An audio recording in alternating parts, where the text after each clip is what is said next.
By early 1943, the Japanese Empire was at its height.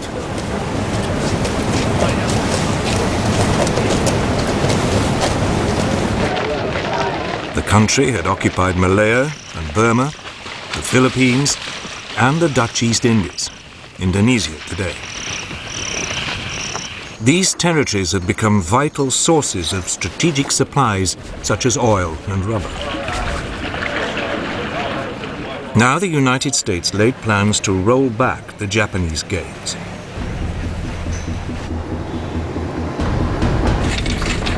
The aim was to cut the country's supply lines by seizing the occupied territories. Japan could then be gradually strangled to death.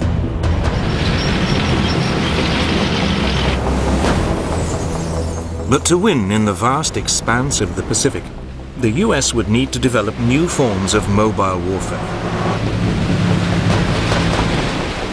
They would be based on amphibious landings supported by aircraft flying from carriers.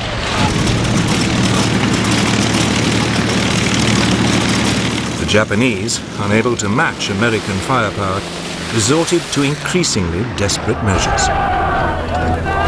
The country fell back on ancient notions of military honor to create suicide units.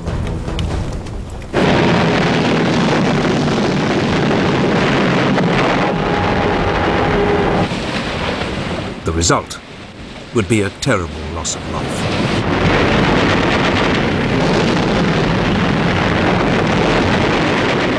This would be a decisive phase in the war in the Pacific and would mark the end of Japan's dreams of empire. But this was to come. Back in the spring of 1943, the US military chiefs faced a dilemma. They had been presented with two options for the defeat of Japan. The flamboyant US Army General Douglas MacArthur, commander of the US and Australian forces in the Southwest Pacific, favored a primarily land-based route. His idea was to seize the Solomon Islands, Papua New Guinea, and the Philippines. They could then be turned into a strategic barrier that would cut off Japan from its newly conquered lands in Burma, Malaya, and the Dutch East Indies. Japan would be starved into surrender. Equally importantly, this plan would mean MacArthur could repay a debt. Earlier in the war, he had been kicked out of the Philippines by the Japanese, and he had promised to return to liberate the country. But the US Navy had a different idea. It would bypass the heavily defended Solomon Islands, Papua New Guinea, and the Philippines. Instead, it would seize a string of much smaller islands scattered across the Central Pacific and close to the Japanese homeland. Rather than a barrier, the US would have a series of strategic bases from which to attack Japan's supply lines.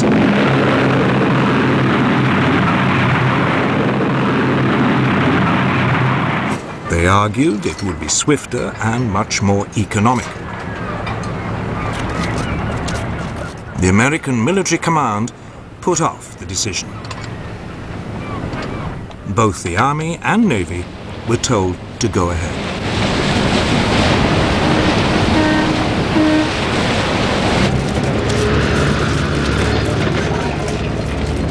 In June 1943, MacArthur's plan was launched. It was called Operation Cartwheel. The first target was the major Japanese military base at Rabaul on New Britain in the Solomon Islands. It would be a two-pronged attack.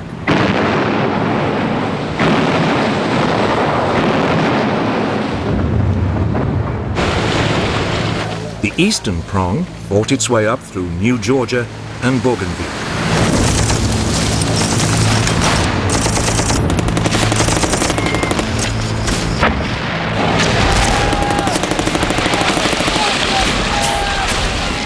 the western prong battled its way through Papua New Guinea.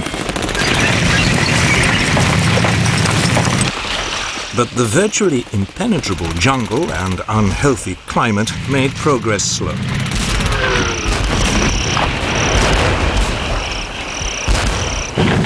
It was nearly 9 months before the pincers met, and the Japanese base at Rabaul was isolated.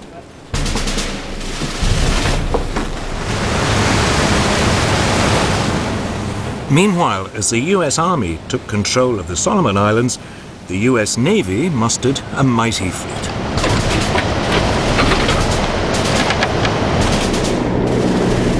It included the first 4 of the brand new Essex-class aircraft carriers. They were bigger and faster than anything before.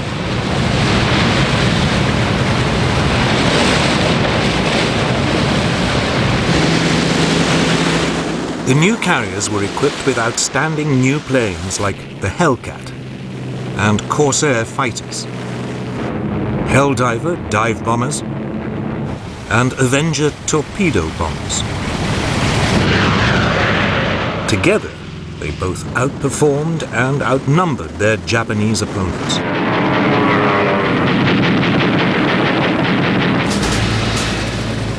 The Navy's first targets were the Japanese garrisons on the coral atolls of Tarawa and Makin in the Gilbert Islands. These were close to some of the most important supply routes across the Pacific.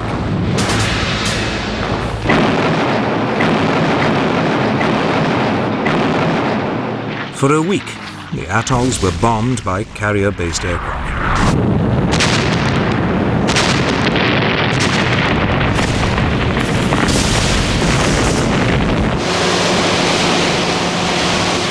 Then, on November the 20th, 1943, there was an amphibious landing.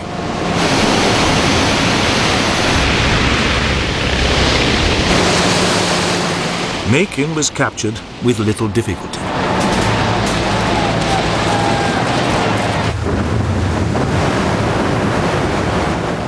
But Tarawa was a different story. Reconnaissance had failed to reveal that the water was too shallow for the landing craft.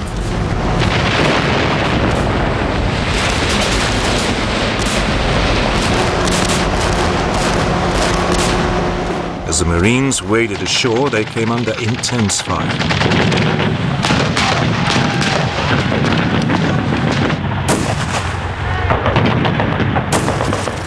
The island was honeycombed with fortified machine gun nests.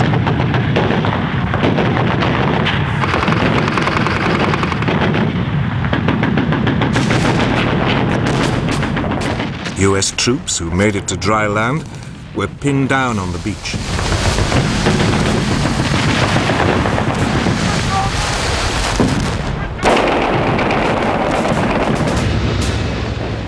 By the end of the day, over 1,500 of the 5,000 US Marines landed had been killed or severely injured.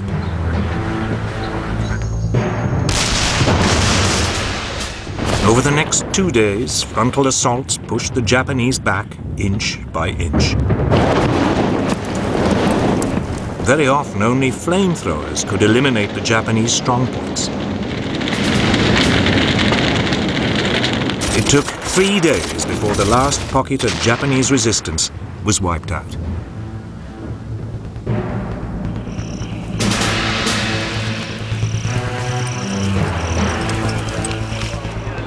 Of the 4,200 Japanese troops on the island, only 17 were captured alive.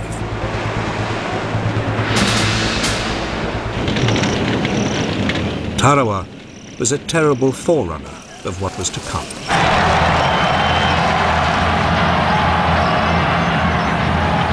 The Japanese had shown that there would be no question of surrender. They would fight to the death.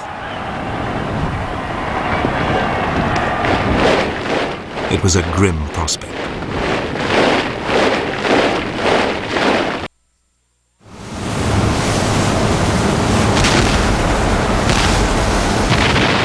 In January 1944, America's naval offensive in the Pacific moved on to the Marshall Islands.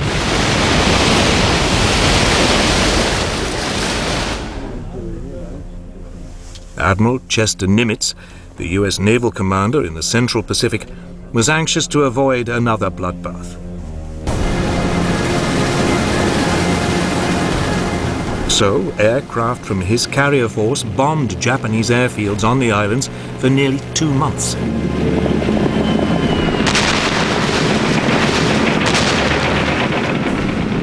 Finally, on February the 1st, 1944, he sent in the assault forces.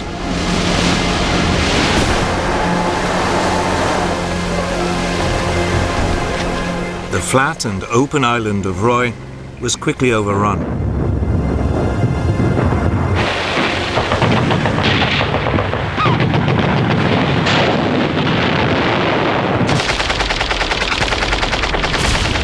But the islands of Kwajalein and Namur were wooded, and the Japanese resisted fanatically.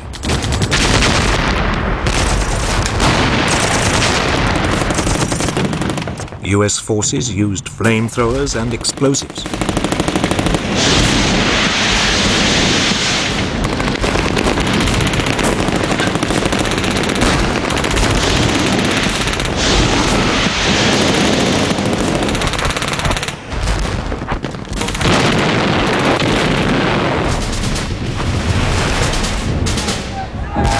The Japanese responded by launching suicidal banzai charges.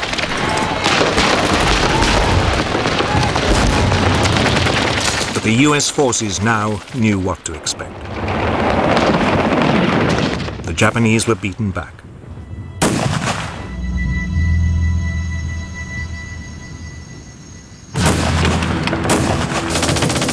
Atoll after atoll in the Marshall Islands now fell to the US advance.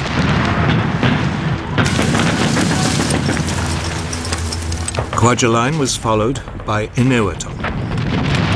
The island of Truk was bypassed and cut off. Though a small Japanese garrison would remain undefeated until the end of the war.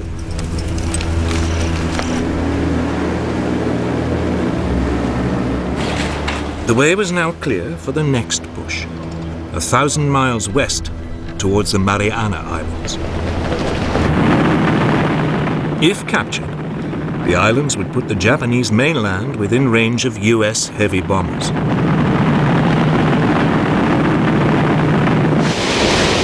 They would also enable America to block Japan's supply lines from Southeast Asia. On June 11, 1944, the US started to soften up the 3 main islands in the Marianas.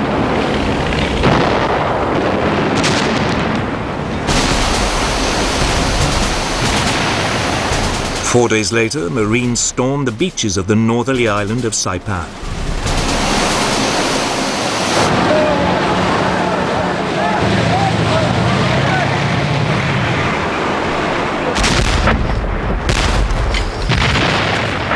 This time, the terrain was mountainous, with many caves, and the preliminary bombardment had not disrupted the Japanese defenses as much as had been hoped.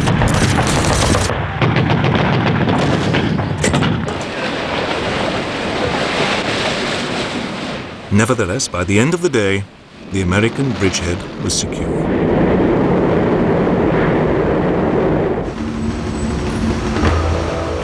In Tokyo, the news caused mounting alarm. The Japanese High Command now sent a carrier fleet to rescue the situation and save the Marianas.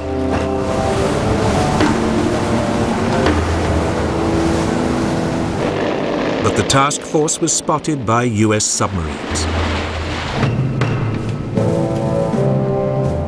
The Americans sent their main carrier force to intercept the Japanese.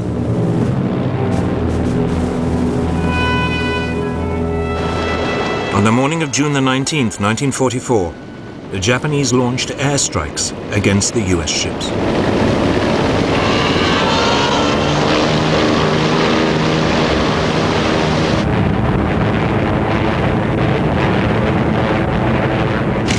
But US radar saw them coming.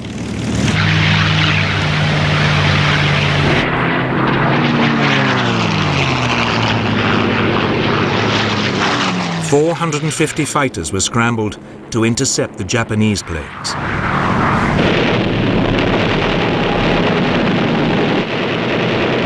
turned into the largest aircraft carrier battle ever fought.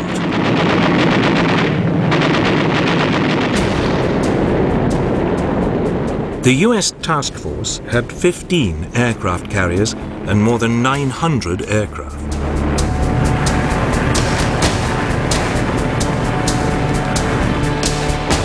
Ranged against it, the Japanese had 9 carriers and nearly 500 aircraft.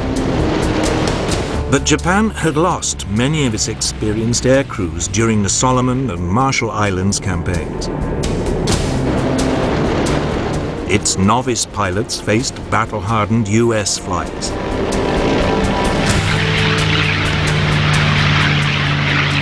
The Japanese were outgunned and outfought.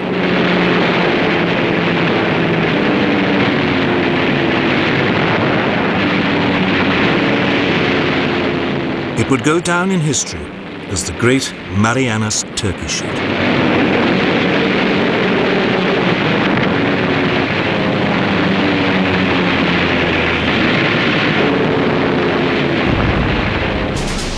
Half an hour into the battle, a torpedo from a US submarine hit the newest and largest Japanese carrier, the Taiho, while she was still launching aircraft.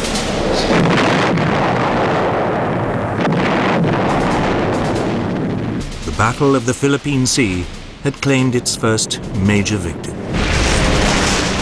At around the same time, another US submarine torpedoed the carrier Shokaku.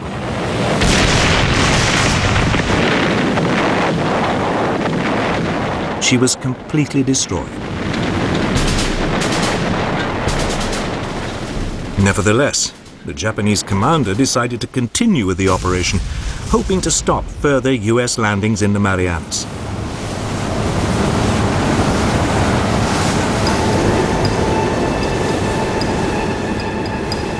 For much of the following day, the US forces tried to pin down the exact location of the remaining Japanese carriers. Bearing 096. It took them until the afternoon to find them. It was late in the day to launch an attack, and the aircraft would have to fly at the limit of their range. But the US Task Force commander, Admiral Mark Mitcher, decided to gamble and attack.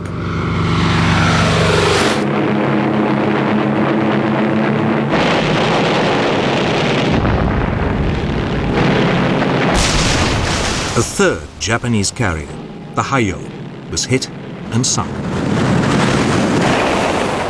The Japanese had lost over 300 aircraft.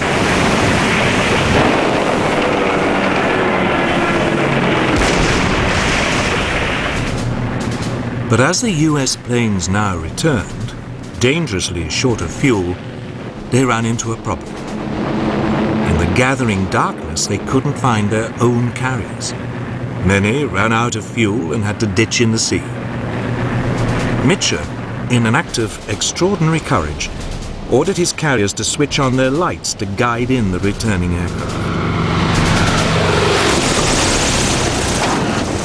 Fortunately for the Americans, there were no Japanese submarines to see them. Nevertheless, over 80 US planes were lost, either through having to ditch in the sea or through crashing while they landed.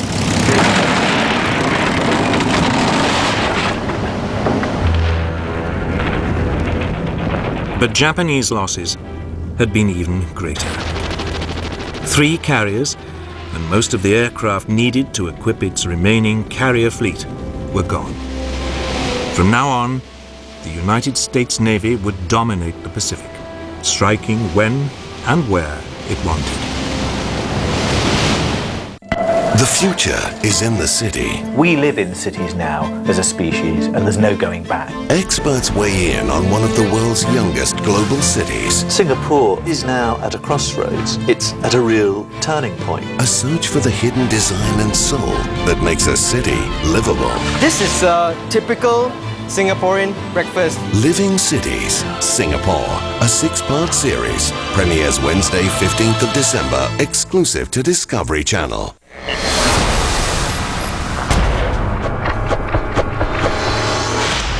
Boom. shouldn't be doing this without backup. You are the backup. Oh, yeah. It's your cousin? Use your next words carefully. What kind of cops are you? The new kind. Hawaii Five-0, only on AXN. Take 3 men with drastically different survival skills. Throw in some hellacious terrain. Multiply it with Monday nights on Discovery. Add in one common goal. Crazy. Survival. Subtract the sum of all fears with Dual Survival at 9. Followed by Man vs. Wild at 10. Only on Discovery Channel. Discovery Channel dropped 7 volunteers into a condemned town. Oh, God. Alone. Where am I? They were told there was a biological disaster. There is nothing we can do. Told to rebuild. We die together, we live together. Told to restart. I trust my fellow colonists with my life. We all fought valiantly. And we have fire. The society fell apart. Would you? The Colony. Wednesday nights on Discovery Channel. The North Atlantic is ruthless.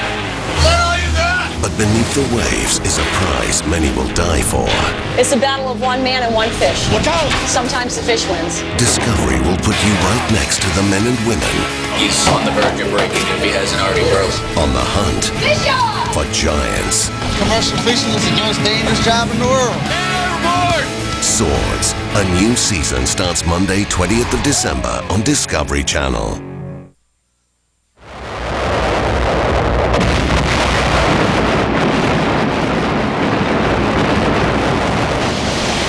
The Japanese naval defeat in the Philippine Sea meant the United States could now press on with its assault on the Marianas.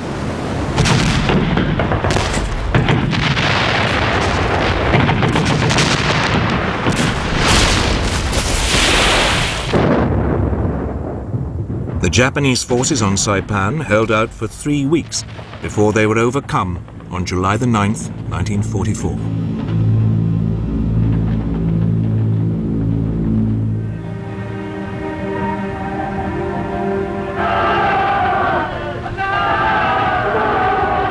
The last Japanese troops then launched their now inevitable suicide charge.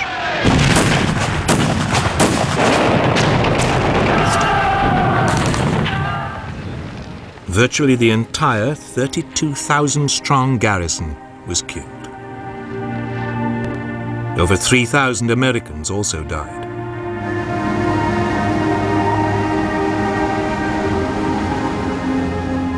Two weeks later, US Marines landed on the islands of Guam and Tinian, also in the Marianas.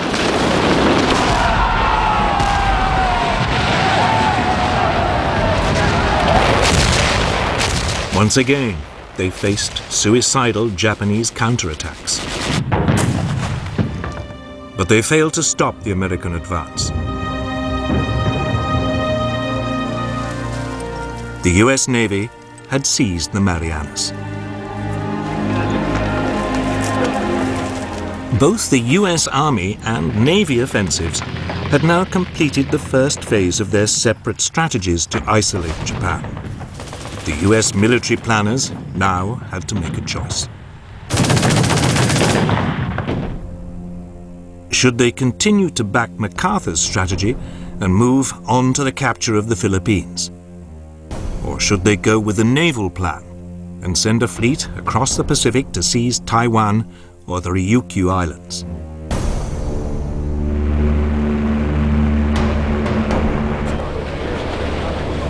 The naval option would isolate Japan without the need for an almost certainly lengthy and bloody operation to take the Philippines.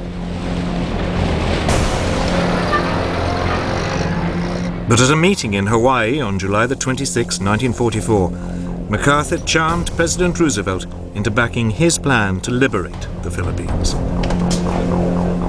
The Navy was instructed to support it before returning to its island-hopping strategy.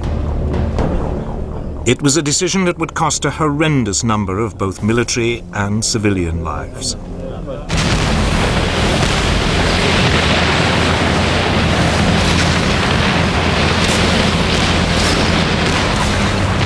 The following month, US forces landed on the Philippine island of Leyte.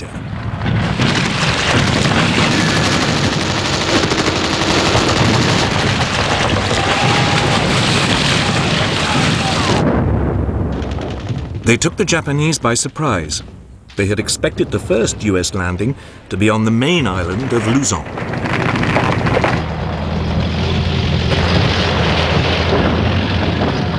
Within hours, MacArthur was striding ashore with press photographers in attendance.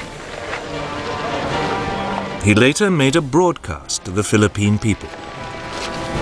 I see that the old flagstaff still stands. Have your troops hoist the colors to its peak and let no enemy ever haul them down.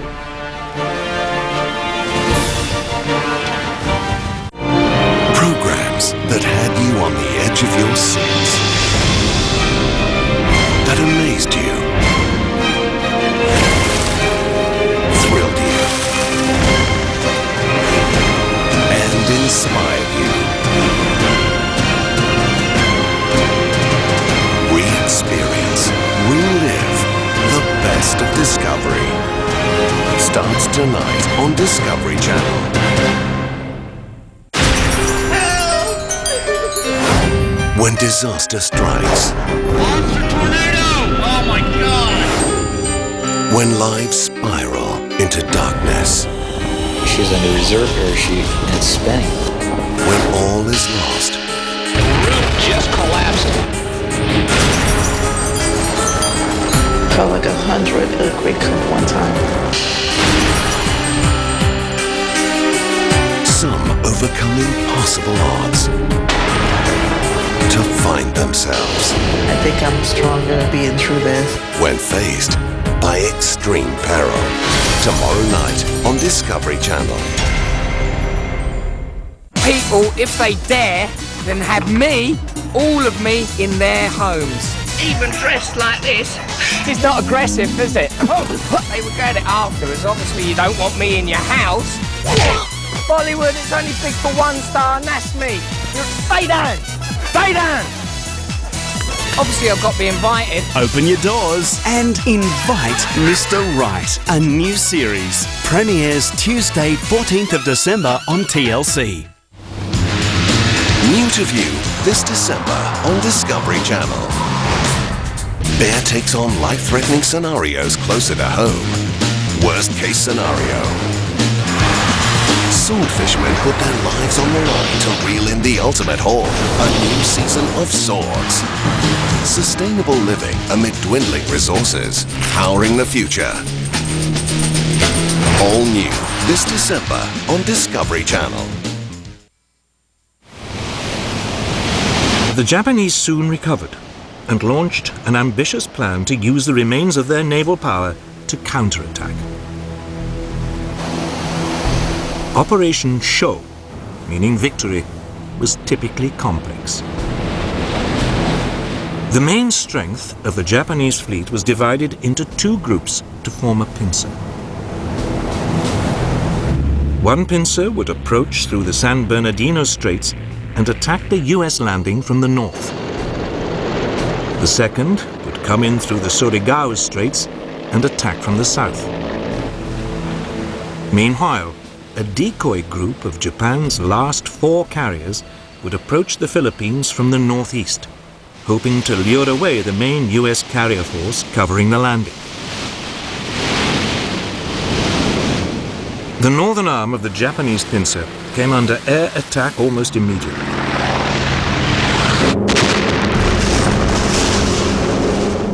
After nearly 2 days of bombardment, the super battleship Musashi was sunk. The northern pincer then appeared to retreat.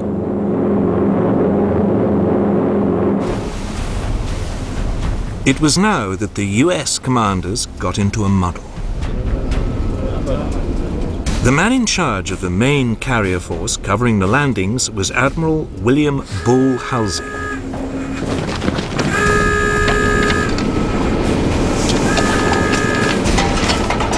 He now got word of the Japanese carriers approaching from the northeast. Halsey, believing the northern pincer was no longer a threat, set off to intercept them. He had fallen for the Japanese decoy.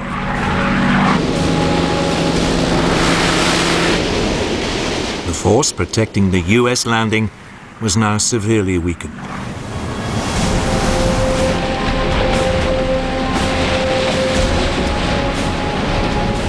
But the commander of this force now inadvertently compounded the problem. Unaware that Halsey had taken off, he sent his battleships to ambush the southern arm of the Japanese pincer.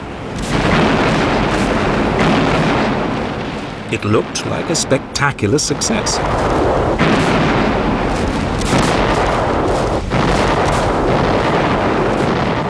But then disaster struck.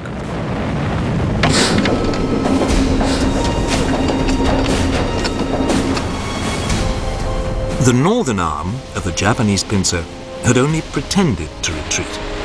Under cover of darkness, it turned round and headed back. It then attacked the hugely depleted force protecting the US landing. Only a handful of small escort carriers and destroyers faced the Japanese super battleship Yamato and 3 other battleships.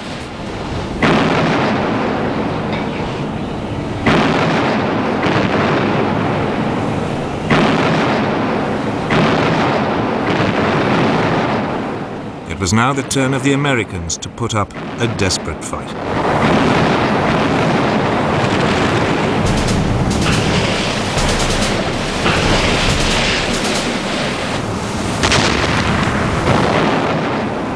The Japanese tactic had caught the US aircraft unprepared.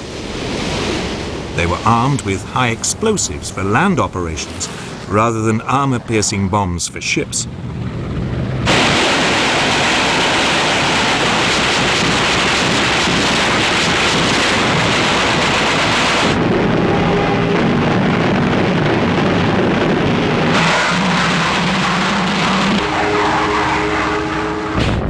Then, just as it seemed the Japanese must break through, they suddenly turned tail. Their commander had worried he was sailing into a trap.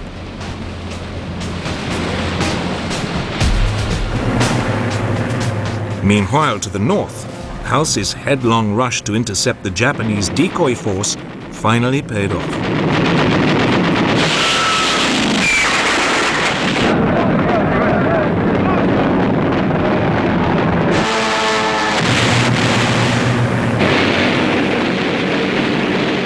On October the 25th, 1944, all 4 Japanese carriers were sunk.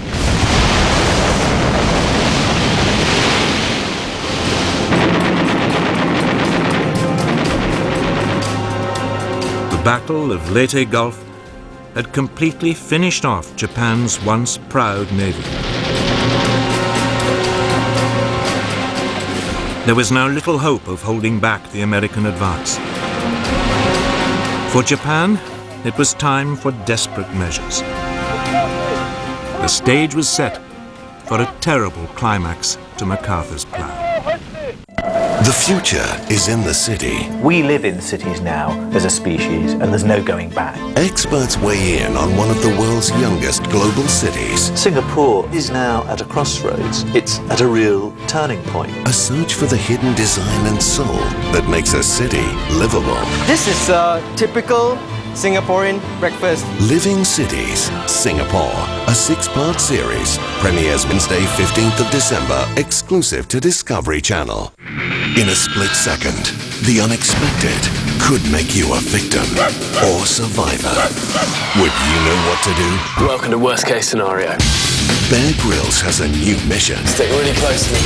Putting himself into the real-life scenarios you fear most. And finding the smartest ways. Keep calm, just think through the situation. To get out alive. Worst case scenario. Wednesday nights on Discovery Channel.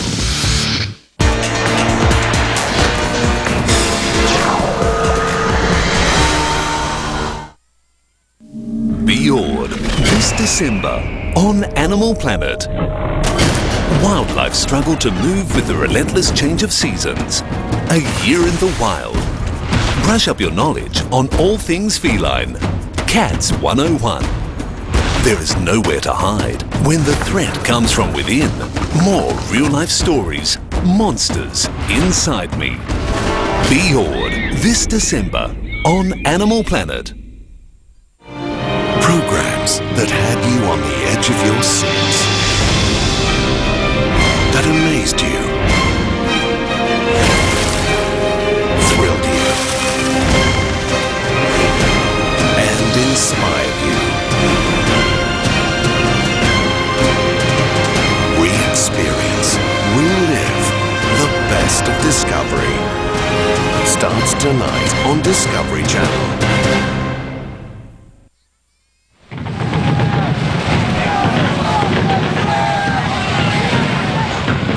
By the autumn of 1944, the Allies had isolated the Japanese forces in the Philippines. Their naval support had been destroyed. Japan needed a new tactic if it was to hold back the American advance.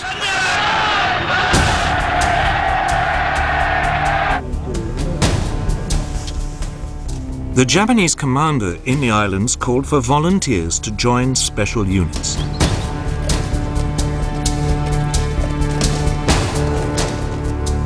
They were called the kamikazes, or divine wind, and drew on the Japanese military code of honor that it was better to die than live as a coward.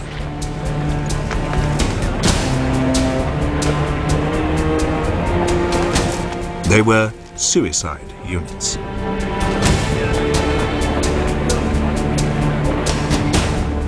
On October the 25th, 1944, the first kamikaze unit took a final ceremonial drink before taking off. Its target was the US fleet.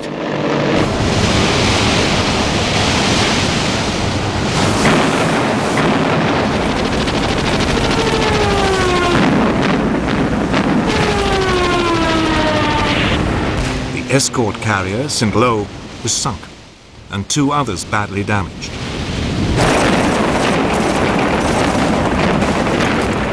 Further kamikaze attacks followed.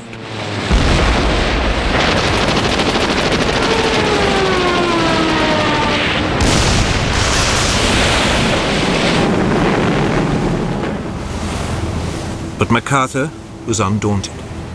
He now moved on to the main Philippine island of Luzon. The defenses were, as usual, softened up by air attacks.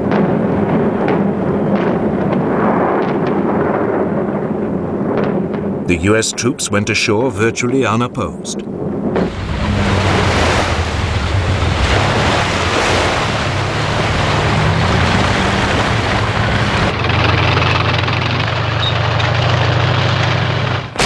But as they advanced, Japanese resistance stiffened.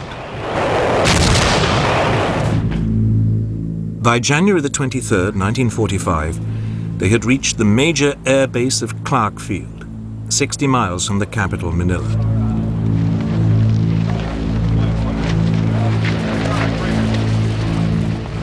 A week later, they were approaching the capital itself. There now began a ferocious month-long battle to seize the Philippine capital.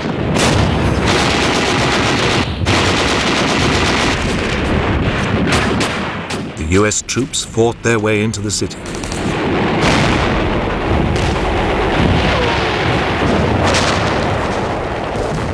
By the end of February, the Japanese defenders had been driven back into the 16th century citadel of Intramuros.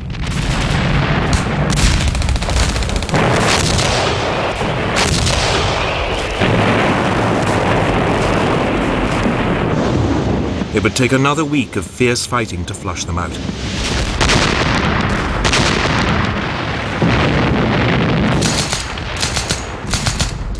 By spring 1945, US forces were closing in on Japan from the south and east.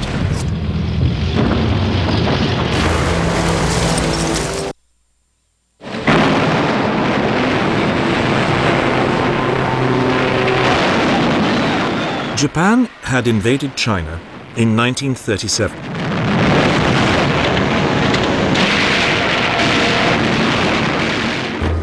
The United States had regarded the Chinese leader, Chiang Kai-shek, as a Western ally and sent aid.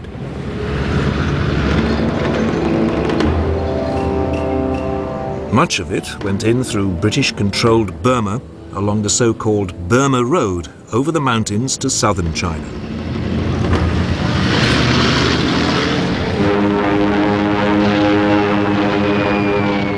Then, in 1942, Japan invaded Burma and kicked out the British. The Burma Road was shut down.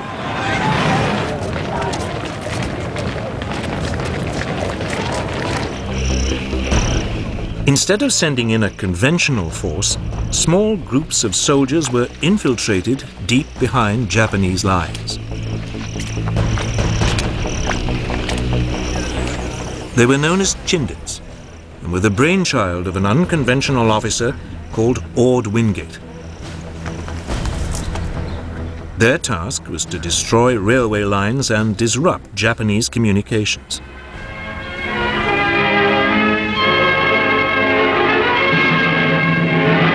Chindits, that's the name for the guardian statues which stand at the steps of Burmese pagodas.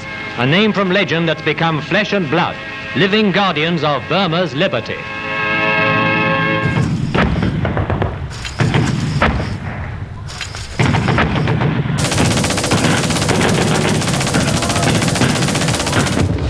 But the Japanese soon began to hunt them down.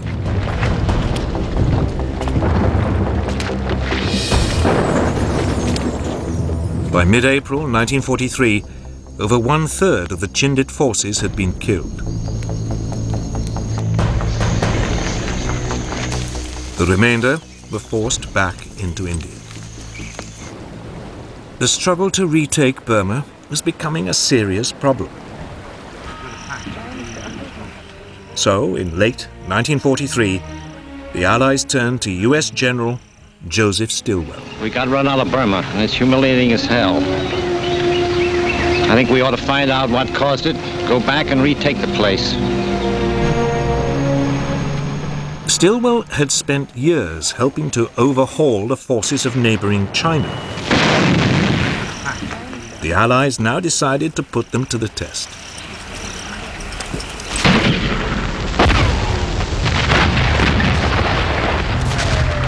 Stilwell's Chinese soldiers, reinforced by an elite US group of jungle fighters known as Merrill's Marauders, would be sent into Burma.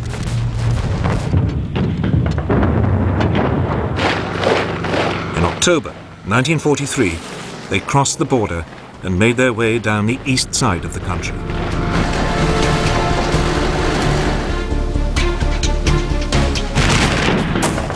Meanwhile, the British India Army launched a diversionary strike along the Burmese coast.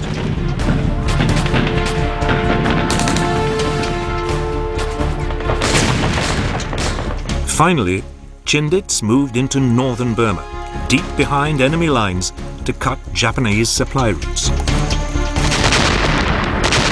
The Japanese fell for the diversionary tactic and sent forces to counterattack along the coast. 2 divisions of troops from British India came under fierce fire.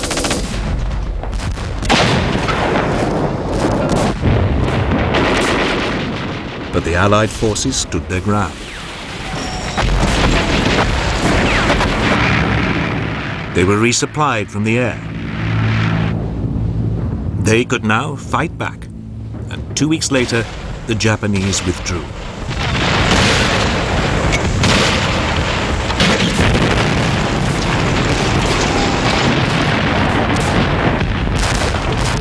But it was only a temporary reprieve. The Japanese launched a counter-offensive of their own.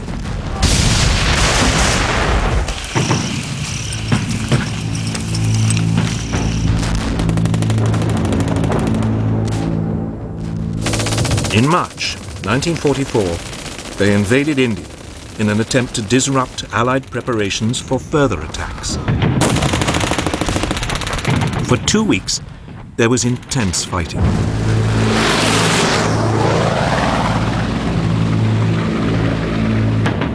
But there was stiff resistance, and the Japanese were finally forced to withdraw. Over 65,000 of them were killed. It was a major blow to their military strength in the region. Meanwhile, in Burma, Stilwell's Chinese forces had fought their way down the east side of the country, and by May 1944 had reached the important crossroads town of Myitkyina on the old Burma Road. For 3 months, the Japanese held them off. But in early August 1944, Myitkyina was overrun. The way was now clear for Stilwell's men to push further on down the east side of the country. They were soon joined by a fresh force of Anglo-Indian troops under British General William Slim. This began advancing into the center of the country.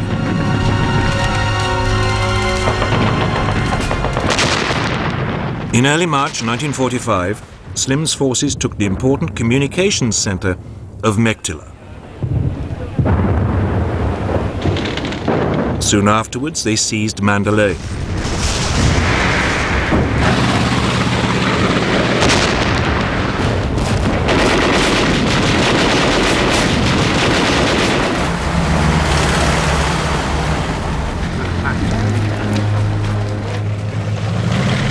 With the monsoon season now approaching, Stilwell's forces dug in on the east. But Slim's forces pushed on towards the Burmese capital of Rangoon. They were slowed down by the rain. But by early May 1945, the Allied troops were 20 miles north of Rangoon.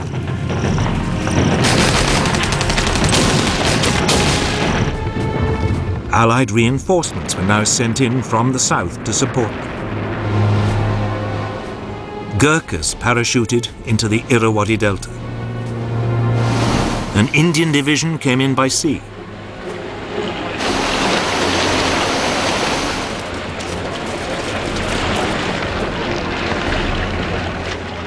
On May the 3rd, 1945, the Allied forces finally entered Rangoon. But the city was empty. The Japanese had pulled out rather than risk being cut off.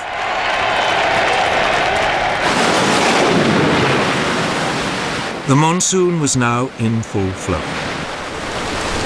But the campaign to clear the Japanese out of Burma was effectively over.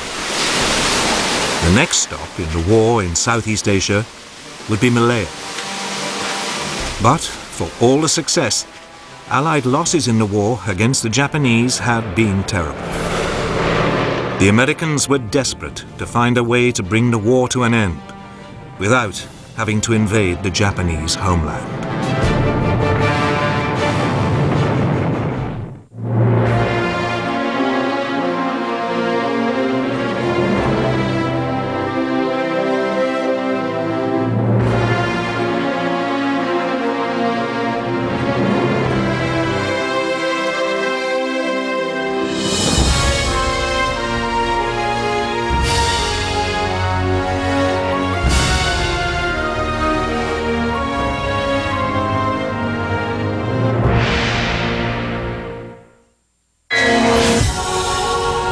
The future is in the city. We live in cities now as a species, and there's no going back. Experts weigh in on one of the world's youngest global cities. Singapore is now at a crossroads. It's at a real turning point. A search for the hidden design and soul that makes a city livable. This is a typical Singaporean breakfast. Living Cities, Singapore, a 6-part series. Premieres Wednesday, 15th of December, exclusive to Discovery Channel.